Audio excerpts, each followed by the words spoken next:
nous vous accueillons ce matin fraternellement. Nous vous invitons à venir prier avec nous. Réveille-toi, mon frère, du sommeil pour prier.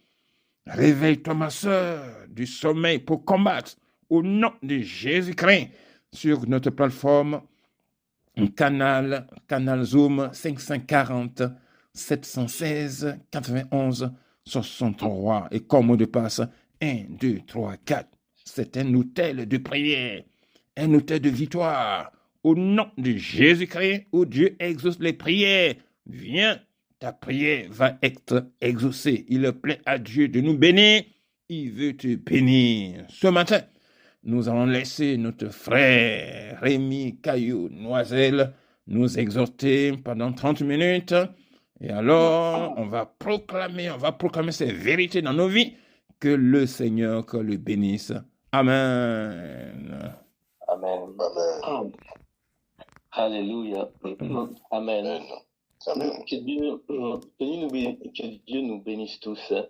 Que Dieu nous remplisse de son Saint-Esprit ce matin. Que Dieu touche nos cœurs. Que Dieu fasse que nous soyons agréables à sa volonté. Nous te remercions, Seigneur, parce que tout ce que tu fais est bon, Seigneur. Et tout ce que nous faisons, Seigneur, nous le faisons pour ta gloire, au nom de Jésus. Amen. Amen. Alléluia. Aujourd'hui, mon thème, c'est pourquoi prier. Pourquoi la prière est-elle essentielle? Amen. Et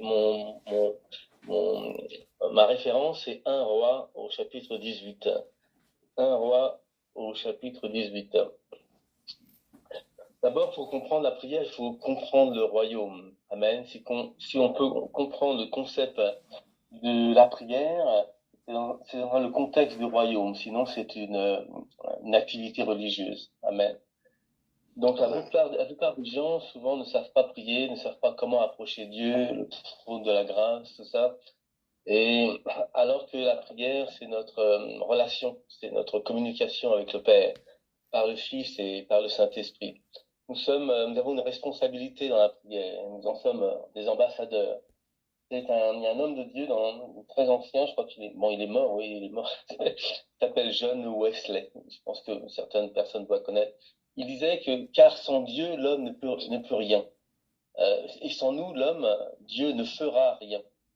Sur la base de cette proclamation, car sans Dieu, l'homme ne peut rien. Et sans nous, sans l'homme, Dieu ne fera rien. Ça résume un petit peu la prière et la communication, la relation que nous avons avec Dieu. Sans Dieu, nous ne pouvons rien faire. C'est ce que Jésus dit dans Jean 15, au chapitre 15, au verset 5. Je suis la vigne. C'est Jésus qui parle. Et vous êtes les garments, c'est nous les garments. Celui qui demeure en moi et en qui je demeure porte beaucoup de fruits, car sans moi, vous ne pouvez rien faire. Sans moi, vous ne pouvez rien faire. Ainsi, ce que John Wesley, qui était un prédicateur de l'Évangile, dit, car sans Dieu, l'homme ne peut rien.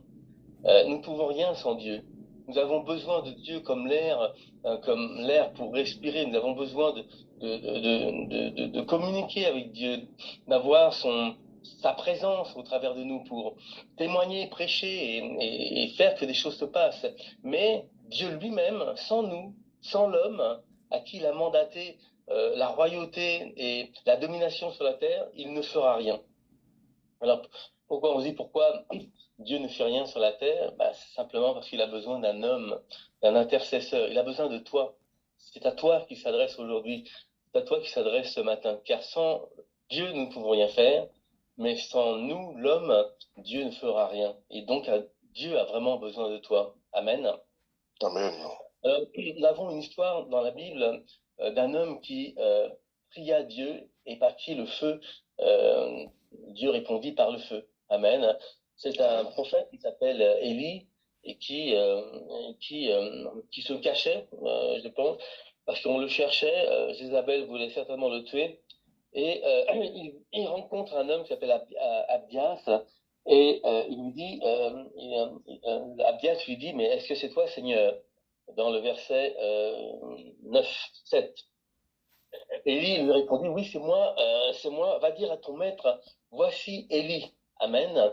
Nous devons dire au monde que nous sommes les prophètes de cette nouvelle génération et nous disons à ceux qui se tiennent mal, à ceux qui ne se conforment pas à la volonté du Père, que nous voici mandatés par l'onction de Dieu, mandatés par la puissance du Saint-Esprit. Et nous nous présenterons devant toi, nous rendrons témoignage à la vérité, nous rendrons témoignage à ce que Dieu a déposé dans nos cœurs. Amen.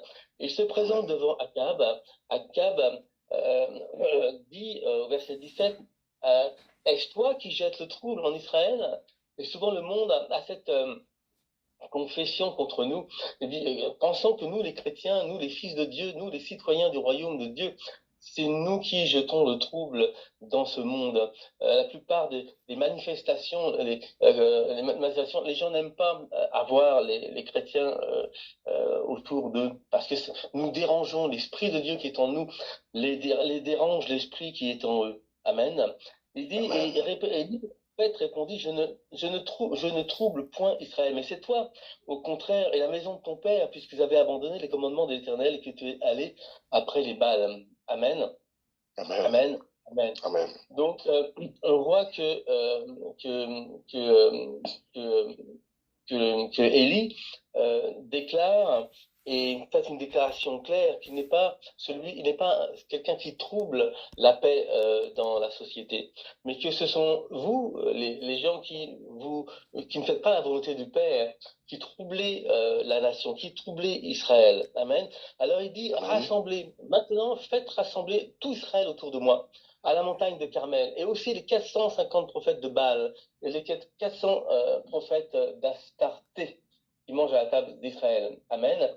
Nous avons pour mission de rassembler le peuple de Dieu auprès de la montagne du Dieu vivant. Amen. Devant Dieu, Seigneur. Mais aussi devant ceux qui se tiennent contre Dieu, devant les sorciers, devant les mauvaises personnes, ceux qui sont contre ou qui manifestent ou qui pratiquent des choses qui ne sont pas à la gloire de Dieu. Amen. Alors nous voyons un prophète au loin du Saint-Esprit, et nous sommes de cette race de prophètes, des races d'hommes de Dieu, qui rassemblent le monde, qui rassemblent le peuple, qui rassemblent même nos ennemis. Amen. Et cette scène représente un engagement profond à la prière face à l'adversité. Amen. Souvent, lorsque ce rassemblement, il les rassemble, c'est au verset 19, nous sommes au verset 19, il dit « Faites rassembler tout Israël autour de moi ». Parfois, la taille de l'église, quelle que soit du moins la taille la grandeur de ton église et de ton ministère, on est toujours mesuré par la taille de nos réunions dans nos prières. Amen. Et souvent, lorsque nous sommes nombreux dans nos prières, moi je viens d'une église à Londres, il y avait 2000 personnes, il y a des églises qui sont 5000 personnes, et parfois on voit dans une intercession, dans des groupes de prière, une centaine de personnes venir sur 5000 personnes, par exemple. Amen. Est-ce que les réunions sont seulement attribuées à une élite d'intercesseurs, à une minorité d'hommes et de femmes qui aiment Dieu, qui aiment prier, amen, qui participent à la prière activement, amen. Nous ne sommes pas de cette race-là, amen. Alors, dans 1 Roi, chapitre 18, verset 21, on continue le verset. Alors, Élie s'approcha de tout le peuple et dit, « Jusqu'à quand clocherez-vous des deux côtés? Si l'Éternel est Dieu, allez après lui. Si c'est Baal, allez après lui. » Mais le peuple ne répondit rien. Amen. On voit que Dieu, au travers du prophète Élie, cherche la réconciliation par la confrontation. Amen. Il cherche une restauration de la foi d'Israël. Amen. Il veut réveiller en nous la confiance de Dieu, la confiance de sa présence. Amen. Il dit, jusqu'à quand clocherez-vous des deux côtés? Ces gens étaient, un jour je suis avec Dieu, un jour je suis contre Dieu. Moi-même j'étais de cette génération d'hommes où Dieu me fit voir un rêve de moi-même comme si j'étais un yo-yo. Un jour j'étais en haut, c'est un yo-yo, ça monte et ça descend. Un jour tu es en haut avec Dieu, et un autre jour tu es dans le doute. Un jour tu es dans la foi de Dieu, dans la parole de Dieu. Et puis un autre jour, tu sais plus trop bien si Dieu est avec toi. Amen. Nous avons besoin de rester en haut, dans l'esprit, calé avec Dieu, comprendre que nous sommes des prophètes loin du Seigneur, et que nous n'avons pas à douter dans l'arène du doute avec Satan. Amen. Amen. Donc on voit que Élie leur demande au peuple, il les rassemble et il leur dit, mais comment se fait-il que vous clochez des deux côtés et que un jour vous êtes avec Dieu, un jour vous êtes contre, un jour vous êtes avec Baal, un jour vous êtes contre, Amen. Ce rassemblement d'hommes et de femmes de tout Israël, c'est un rassemblement que Dieu demande où toute l'assemblée se doit de prier. On voit que dans 1 Thessaloniciens, au chapitre 5, verset 17, il disait priez sans cesse. Vous voyez, il n'y a pas de ministère d'intercession dans l'Évangile, attribué seulement à une élite d'intercesseurs. C'est curieux que nous, qui sommes les combattants de l'aurore, soyons seulement une élite. Toute l'Église devrait être réveillée pour prier. Amen. Toute l'Église est appelée à prier, est appelée à crier à Dieu. Amen. Il n'y a pas de ministère spécifique d'intercession comme il y en a dans les 5 ministères. Nous sommes tous appelés à prier sans cesse, selon 1 Thessaloniciens, chapitre 5, verset 17. Amen. C'est une responsabilité partagée. Amen. Dans Éphésiens 6, verset 18, il dit faites en tout temps par l'Esprit toutes sortes de prières et de supplications. Veillez à cela avec une entière persévérance et priez pour tous les saints. Amen. Dans Philippiens 4, 6, ne vous inquiétez de rien, mais en toute chose faites connaître vos besoins à Dieu par des prières et des supplications avec des actions de grâce. Et dans Romains 12, 12, réjouissez-vous en espérance, soyez patients dans l'affection, persévérez dans la prière. Amen. Donc, après leur avoir demandé qu'est-ce qui cloche avec eux, le peuple ne répondit pas un mot. Amen.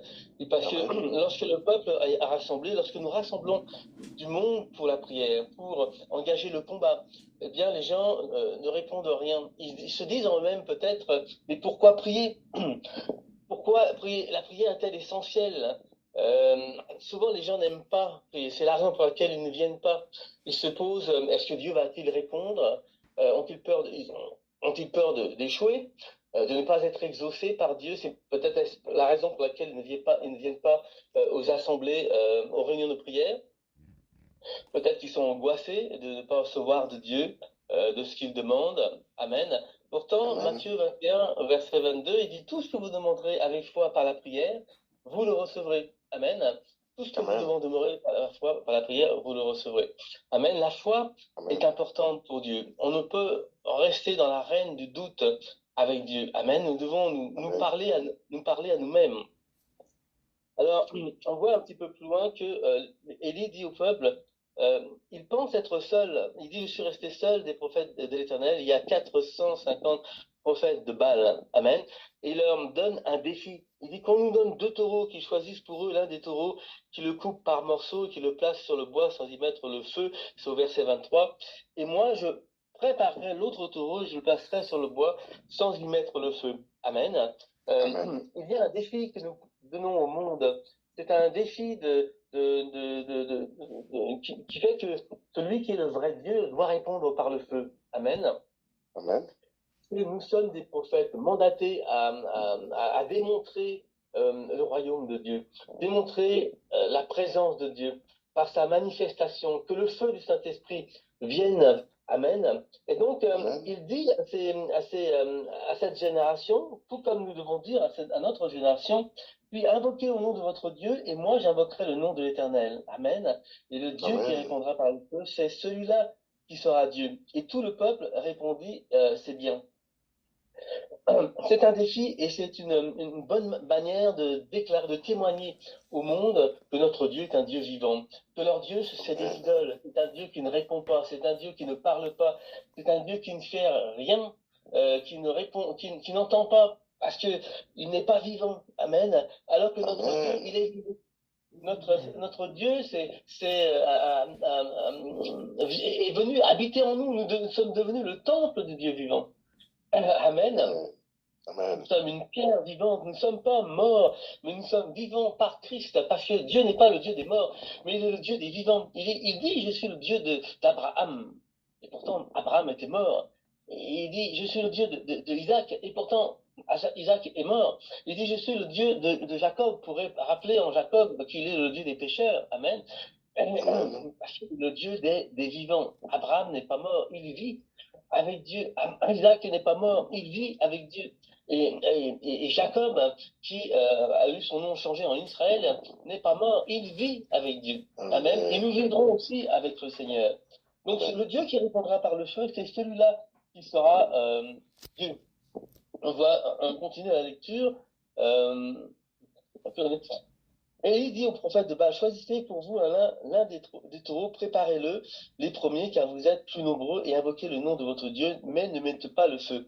Ils prirent le taureau et on leur donna et le préparèrent, et ils invoquèrent le nom de Baal depuis le matin jusqu'au midi, en disant, Baal, réponds-nous. Mais il n'y eut ni voix ni réponse, et ils sautaient devant l'Éternel qu'ils avaient fait. À midi, Élie se moqua d'eux et dit, criez à haute voix puisqu'il est Dieu. Il pense à quelque chose, où il est occupé, où il est en voyage, peut-être qu'il dort, qu'il se réveillera, et ils crièrent à haute voix, et ils se firent, selon leur coutume, des incisions avec des épées et des lances, jusqu'à ce que le sang coulât sur eux. Lorsque midi, au verset 29, lorsque midi fut passé, ils prophétisèrent jusqu'au moment de la présentation de l'offrande, mais il n'y eut ni voix, ni réponse, ni signe d'attention. Verset 30, Élie dit alors à tout le peuple, approchez-vous. Amen. Approchez-vous. Approchez-vous. Amen. Dieu, ce matin, demande que vous vous approchiez. Amen. Tout le peuple, pas seulement une minorité, une élite qui intercède, mais tout le peuple, tous nous sommes appelés à prier, tous nous sommes appelés à intercéder, tous nous sommes appelés à nous approcher devant le trône de la grâce. Amen. Amen. Alors tout le peuple s'approcha de lui, et Élie rétablit l'autel de l'Éternel. Nous avons une mission de rétablir l'autel de l'Éternel. Je dis souvent que l'autel, c'est notre cœur, et que nous avons le mandat de restaurer le cœur de l'homme, l'autel de l'Éternel qui a été renversé, parce que Dieu habite en nous. Amen. Alors, au verset 31, on voit que Élie, le loin du Seigneur, prit 12 pierres, d'après le nom des tribus des fils d'Israël, auxquelles l'Éternel avait dit, Israël sera mon nom. Et ces 12 pierres, ce sont 12 personnes. 12 personnes que Dieu te demande d'aller chercher dans un désert. Ces pierres sont sèches. Ces pierres, ces hommes sont sèches. Ces femmes sont peut-être sèches.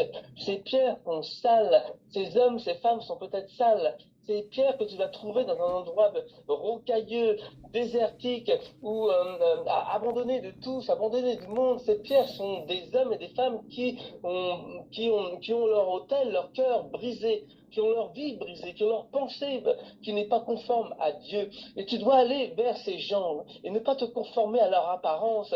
Tu vas prendre ces pierres de tout ton cœur, de tout ton amour, avec la vision de Dieu, de voir que ces pierres qui sont sales, qui sont desséchées, que personne ne veut, que le monde a rejeté, tu les prends dans ta main. Tu en prends 12 hommes, 12 femmes, et puis tu vas les ramener vers l'autel. Amen.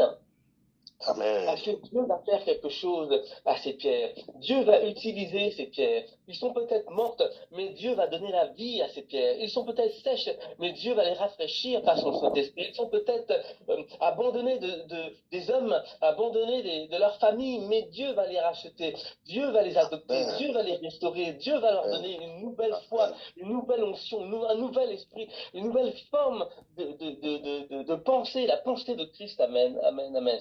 Alors, il les 12 pierres au verset 31, d'après le nombre de Jacob, et au verset 32, et ils bâtissent avec ces pierres un autel au nom de l'Éternel, et il fit autour de l'autel un fossé de la capacité de 2 mesures.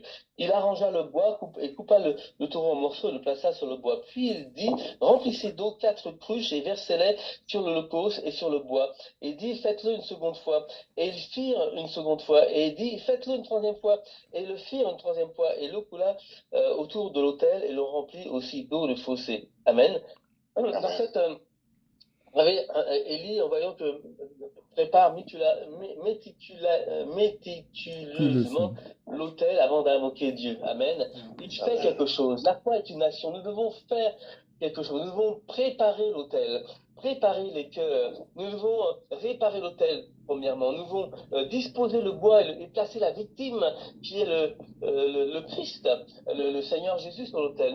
nous devons arroser abondamment l'Holocauste et le bois avec de l'eau, à Père. Et nous voulons le faire non pas une fois, non pas deux fois, mais trois fois, parce que c'est au nom du Père que nous le faisons. C'est au nom du Fils, le Seigneur Jésus-Christ, que nous le faisons. C'est au nom du Saint-Esprit que nous engageons le combat. C'est au nom de Dieu caricateur, le Père, le Fils et le Saint-Esprit. Et nous ne voulons pas faciliter Dieu, parce que nous avons un grand Dieu qui répond par le feu du ciel, par le feu de Dieu. Amen. Alors nous n'allons pas aider Dieu. Nous allons venir avec notre foi que nous avons, même si c'est une petite foi. Dieu utilise la foi. Amen. Ce n'est pas la foi que tu as grande ou petite, mais c'est la foi que tu utilises et que tu manifestes, que tu mets en action pour que Dieu se mette en action. Amen. Parce que sans Dieu, car nous, sans Dieu, l'homme ne peut rien faire. Amen. Mais avec Dieu, mais l'homme, Dieu ne fera rien sans l'homme. Nous ne pouvons rien faire sans Dieu, mais Dieu ne fera rien sans nous. Amen. Il a besoin de toi. Où es-tu? Il a besoin de toi. Mais que fais-tu? Il a besoin de toi. Mais viens. Que fais-tu? Viens prier avec nous. Rassemble-toi avec le peuple. Amen. Alors, il y a une action de notre part. La prière implique une préparation. Amen. Et dans cette préparation, il implique aussi une vision, je suppose, de voir des hommes morts venir à la vie, des hommes morts ressuscités avec Christ, des hommes abandonnés, rachetés et adoptés par le Dieu vivant. Amen. Nous avons besoin de nous envisionner avec Dieu, de nous mettre d'accord avec le Seigneur. Amen. Alors, nous continuons et il verse. Donc nous faisons en sorte de ne pas aider Dieu. Amen. Parce que nous avons un grand Dieu. Et au verset 36, au moment de la présentation de l'offrande, il me reste 4 minutes.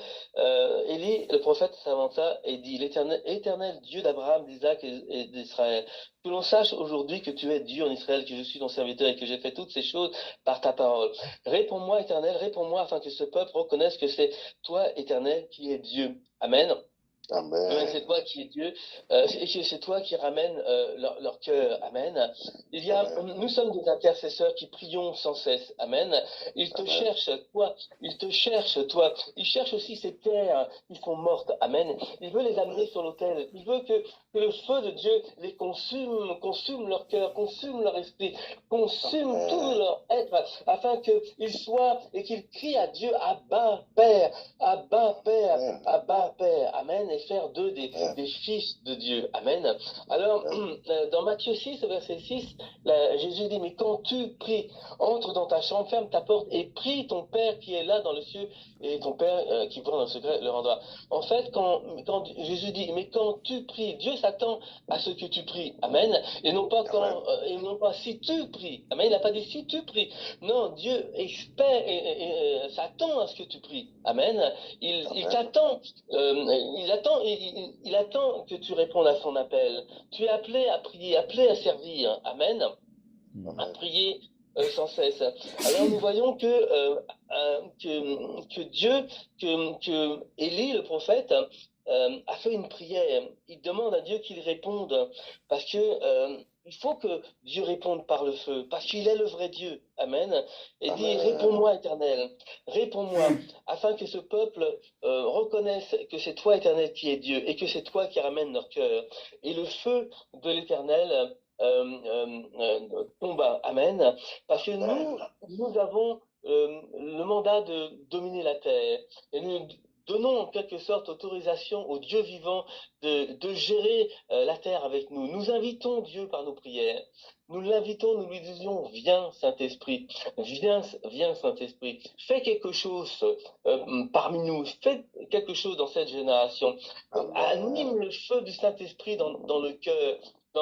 Sur l'autel de leur cœur, fais quelque chose pour transformer leur vie, fais quelque chose, Seigneur. C'est une prière fervente, la prière du juste, amen, qui a une grande efficacité. Et nous avons cette foi vivante qui fait que Dieu répond par le feu lorsque nous prions pour ceux qui sont morts dans notre génération. Amen. Alors c'est cette exhortation que je suis venu faire et vous dire que Dieu vous cherche, il vous cherche, il a besoin besoin de vous. Nous ne pouvons rien faire sans lui. C'est vrai, nous ne pouvons rien faire. Jésus lui dit, vous ne pouvez rien faire sans moi. Pour ranimer la vie, donner la vie à un cœur desséché, il faut la vie de Dieu. Nous avons besoin de Dieu. Mais Dieu veut faire quelque chose dans la vie des gens. Dans nos vies, il veut faire quelque chose. Mais il ne fera rien sans nous. Il a besoin de nous et nous avons besoin de Dieu. Il a besoin de nous et nous avons besoin de Dieu. Il a besoin de nous et nous avons besoin de Dieu. Car sans Dieu, l'homme ne peut rien faire. Amen. Et sans l'homme, Dieu ne fera rien. Amen. C'est pourquoi cette réunion de prière chaque matin, qu'on appelle les combattants de l'aurore, c'est une réunion majeure, importante, qui fait descendre le feu du ciel dans le cœur de l'homme. Amen. C'est une préparation, une déclaration prophétique, un engagement de tout un peuple, de toutes les personnes qui s'engagent le matin pour que Dieu se fasse quelque chose au travers de nous. Car nous sommes les ouvriers de Dieu, nous sommes le temple du Seigneur. Et l'Éternel, c'est lui qui est Dieu. L'Éternel, c'est lui qui est Dieu. Et quand tout le peuple vit cela, ils tombèrent sur leur visage et dirent, c'est l'Éternel qui est Dieu, et l'Éternel, c'est l'Éternel qui est Dieu. Et pour terminer, verset 40, si vous le permettez, saisissez les prophètes de Baal, leur dit Élie, qu'aucun d'eux n'échappe. Ils les saisirent, et Élie les fit descendre au torrent de Kison, où il les égorgea. Dieu n'a aucune pitié pour ses ennemis. Vaut mieux être du camp de Dieu que du camp de l'ennemi. Je vous invite donc à aimer Dieu, à le servir, car le ministère vient servir, et à y être cet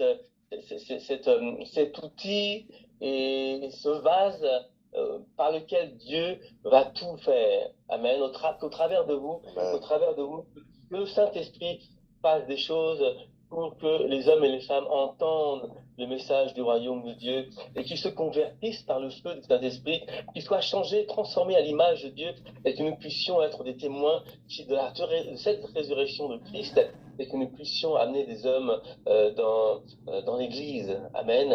Et que nous soyons plus nombreux, encore plus nombreux à prier et intercéder, car ce n'est pas réservé à une élite, mais c'est réservé à tout le peuple, à toute l'Église. Prions et prions sans cesse. Au nom de Jésus. Amen. Merci de m'avoir écouté pour cette exhortation. Amen. Cette exhortation du matin, auquel je ne suis pas trop réveillé. Amen. Amen. C'était bien. Il faut prier et amène-nous dans les proclamations prophétiques et puissantes. Au nom de Jésus, que le Seigneur te dirige, mon frère. Oui, amen. Amen, amen. Alléluia, alléluia. Déclaration prophétique. Amen. Ok. Alors, amen, amen. Amen. Alléluia. Seigneur Jésus, je viens à toi avec mon cœur et ma Seigneur foi. Jésus, je viens à toi avec mon cœur et ma foi. Et je déclare aujourd'hui que je t'aime de tout mon cœur. Et je déclare aujourd'hui que je t'aime de tout mon cœur.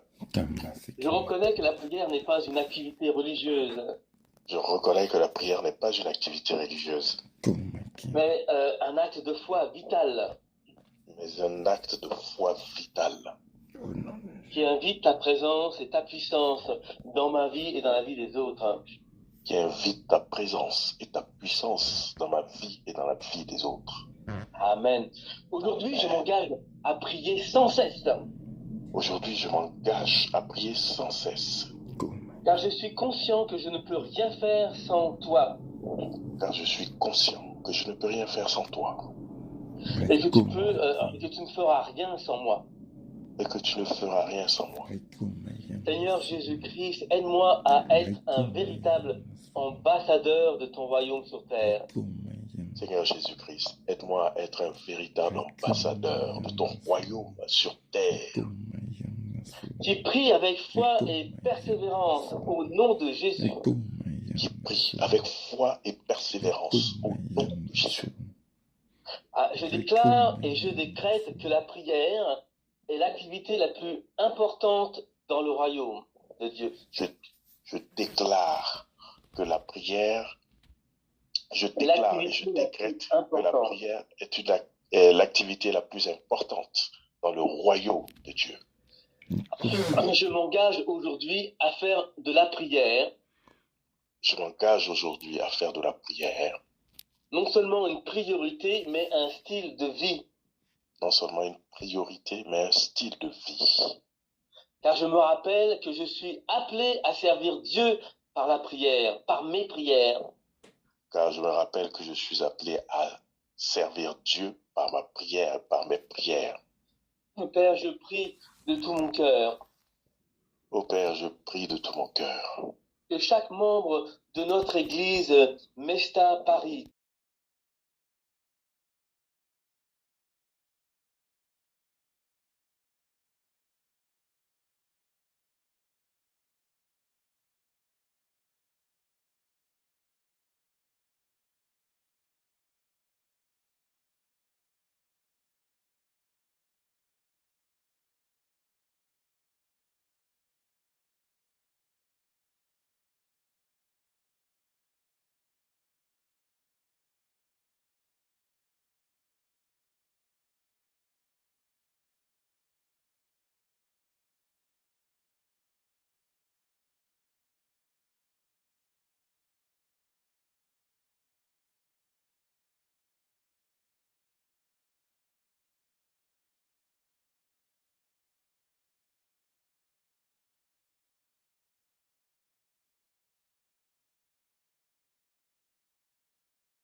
Tire mi e ti bere asu te waja chawuna kuruna bebe abeba nei munu e muere canzone atiro ti